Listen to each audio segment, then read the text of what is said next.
नमस्कार, उड़ान आईएएस अकादमी के छत्तीसगढ़ समसामयिक प्रश्नोत्तर श्रृंखला में मैं सुधीर वर्मा आप सभी का स्वागत करता हूं।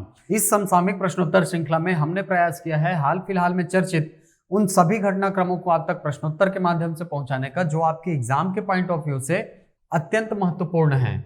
चलिए, तो आज की प्रश्नोत्तर श्रृंखला में हमारा पहला प्रश्न है, डॉक्टर खूबचंद बघेल योजना के अंतर्गत कितने हितग्राही लाभान्वित हो चुके हैं? How many beneficiaries have been benefited under the doctor Khubchand Baghel योजना? आपके पास ऑप्शन में है 1,80,000, 2,71,000, 2,12,000 या 3,44,000।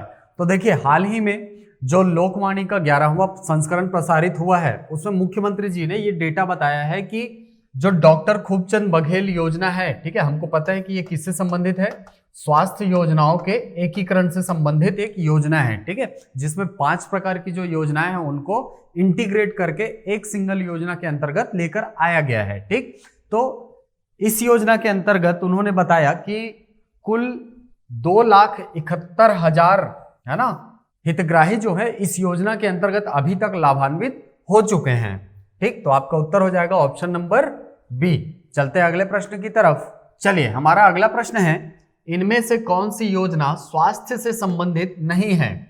Which of the following scheme is not associated with the health? ठीक, आपके पास ऑप्शन में है सबला योजना, हाट बाजार क्लिनिक योजना, रोशनी कार्यक्रम या मुख्यमंत्री विशेष स्वास्थ्य सहायता योजना। ठीक, तो इसमें सबला योजना जो है ये आपका स्वास्थ्य से संबंधित है, जिसके अंतर्गत आंगनबाड़ी में जो गर्भवती माताएं रहती हैं और जो किशोरियां रहती हैं उनको पौष्टिक आहार प्रदान किया जाता है। इसके अलावा हाट बाजार क्लिनिक योजना जो है आदिवासी अंचल में चलने वाली एक योजना है, जिसके अंतर्गत जो साप्ताहिक बाजार होते हैं उसमें उस क्षेत्र के निवासियों की नियमित स्वास्थ्य जांच की जाएगी। इसके अलावा मुख्यमंत्री विशेष स्वास्थ्य सहायता योजना भी स्वास्थ्य से संबंधित है, जिसके अंतर्गत 20 लाख रुपए की राशि जो है वो स्वास्थ्य सहायता के रूप में प्रदान की जाती है। ये जो रोशनी कार्यक्रम है, ठीक है, इसका संबंध है आपका आदिवासी अंचलों में रोजगार प्रदान करने से। ठीक, रोजगार से जुड़ी एक योजना है रोशनी कार्यक्रम, जिसके अंतर्गत छत्तीसगढ़ के कुल 8 जिले शामिल है, जिसमें बस्तर संभाग के कुल 7 जिले और एक अपना बलरामपुर। ठीक, ये 8 जिले, 7 ये और एक ये 8। ठीक, 8 जिले इस रोशनी कार्यक्रम में शामिल हैं। ठीक, चलते हैं अगले प्रश्न की तरफ। चलिए, हमारा अगला प्रश्न है, मल्टी स्किल सेंटर कहां स्थापित किया जाएगा? Where the multi skill centre will be established? तो इस मल्टी स्किल सेंटर के बारे में भी हाल ही में लोकवाणी में मुख्यमंत्री जी ने जानकारी दी है और ये कहा है कि एक मल्टी स्किल सेंटर जो है ये स्थापित किया जाएगा कहां पर?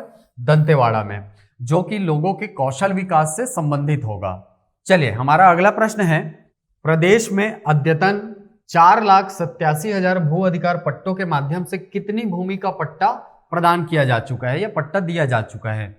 How many land lease certificates, है ना, पट्टा have been distributed through the updated 4,87,000 भू अधिकार पत्र इन स्टेट? ठीक, आपको बेसिकली पूछ रहा है कि राज्य में 4,87,000 भू अधिकार पट्टे जो हैं वो वितरित किए गए हैं, बांटे गए हैं। तो इन 4,87,000 भू अधिकार पट्टों के अंतर्गत कितनी जमीन शामिल है? ठीक, तो आपका उत्तर है ऑप्शन नंबर ए, 51 लाख एकड़। कुल 51 लाख एकड़ की जो भूमि है उसका वितरण किया गया है 4,87,000 भू अधिकार पट्टों के माध्यम से। ठीक, याद रखेंगे, यदि आपको ऐसे में या 5th पेपर में इस प्रकार के प्रश्न आते हैं, ठीक है, जिसमें आदिवासी कल्याण से संबंधित योजना के संबंध में प्रश्न पूछा गया हो तो आप इन दोनों डेटा को यूज कर सकते हैं। ठीक, चलिए, हमारा अगला प्रश्न है, स्वामी आत्मानंद शासकीय इंग्लिश मीडियम स्कूल योजना के अंतर्गत कितने सरकारी आदर्श इंग्लिश मीडियम स्कूल खोले जाएंगे? How many government model English medium school will be open under the Swami Atmanand government English medium school scheme? ये जो स्कीम है बेसिकली वो स्वामी आत्मानंद जी के हाल ही में जो जयंती हुई, ठीक है, उसके मौके पर ये लॉन्च किया गया और ये बोला गया कि हमारे छत्तीसगढ़ में जो सरकारी स्कूल हैं, ठीक है, उनमें से कुछ ऐसे स्कूल भी होने चाहिए जहां पर इंग्लिश मीडियम में पढ़ाई हो, क्योंकि हमारे यहाँ सबसे बड़ी समस्या यही रहती है जो सुनने में आती है कि हमारे यहाँ सरकारी स्कूल के बच्चे जो हैं वो अंग्रेजी सब्जेक्ट में बहुत पिछड़े हुए हैं। तो इस समस्या को काउंटर करने के लिए ये जो स्कीम है या ये जो कार्यक्रम है वो चलाया जाएगा और राज्य भर में कुल 51 मॉडल इंग्लिश स्कूल खोले जाएंगे, इसको याद रखेंगे। ठीक, कि Swami Atmanand government English medium school योजना के अंतर्गत कितने स्कूल खोले जा रहे हैं? 51। ठीक, चलते हैं अगले प्रश्न की तरफ। चलिए, हमारा अगला प्रश्न है, इंटरनेट सुविधा विहीन स्थानों में ब्लूटूथ के माध्यम से शिक्षण सामग्री प्रदान करने की योजना कौन सी है? The scheme to provide study material through Bluetooth in the internet less locations कौन सी है? ठीक, आपके पास ऑप्शन में है बानी, बुल्ठू के बोल, मितान के गोट या ब्लूटूथ स्कूल। तो ये प्रश्न जो है वो पहले भी पूछा जा चुका है। इसका उत्तर है बुल्ठू के बोल। देखिए, कोरोना संक्रमण काल में बच्चों की पढ़ाई को निरंतर बनाए रखने के लिए ये जो कार्यक्रम है, इसके थ्रू है ना, क्या किया जाता है, जो शिक्षण सामग्री है, ठीक है, स्टडी मटेरियल, ये प्रोवाइड कराया जाता है स्कूली बच्चों को। ठीक, चलिए, हमारा अगला प्रश्न है, लघु धान्य प्रसंस्करण इकाई स्थापना कहाँ की जाएगी? The small scale processing unit will be established इन, आपके पास ऑप्शन में है जांजगीर चांपा में, कोरबा में, महासमुंद में या कांकेर में। तो इसको याद रखेंगे, लघु धान्य प्रसंस्करण इकाई स्थापित की जाएगी आपके कांकेर जिले में।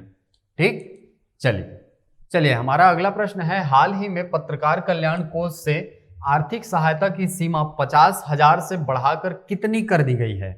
The limit of financial assistance from journalist welfare fund has been recently increased from 50,000 to, आपको राशि पूछ रहा है कि 50,000 से बढ़ा के कितना कर दिया गया है?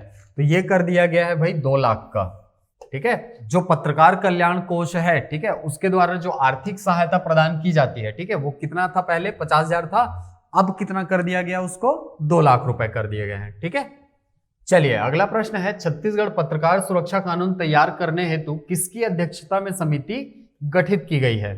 To frame the Chhattisgarh journalist security act, a committee has been established under whose chairmanship. ठीक, आपको बता दें कि छत्तीसगढ़ में अभी पत्रकार सुरक्षा हेतु कानून तैयार किया जा रहा है। उसके अंतर्गत एक समिति गठित की गई है जिसको ये काम सौंपा गया है कि आप इन नियमों की जांच करें और उससे संबंधित कुछ अनुशंसा करें। ठीक, तो इस समिति के अध्यक्ष कौन है, बेसिकली आपको प्रश्न में ये पूछ रहा है। तो आपको बता दें कि इस समिति के अध्यक्ष हैं न्यायमूर्ति श्री आफ्ताब आलम जी। ठीक, याद रखेंगे इसको, इंपॉर्टेंट है। अभी पत्रकार सुरक्षा कानून जो है जल्दी ही आने वाला है हमारे छत्तीसगढ़ में। ठीक, चलिए हमारा अगला प्रश्न है, छत्तीसगढ़ विधानसभा के उपाध्यक्ष कौन है? The deputy speaker of the Chhattisgarh legislative assembly is, तो ये प्रश्न है आपके लिए होमवर्क।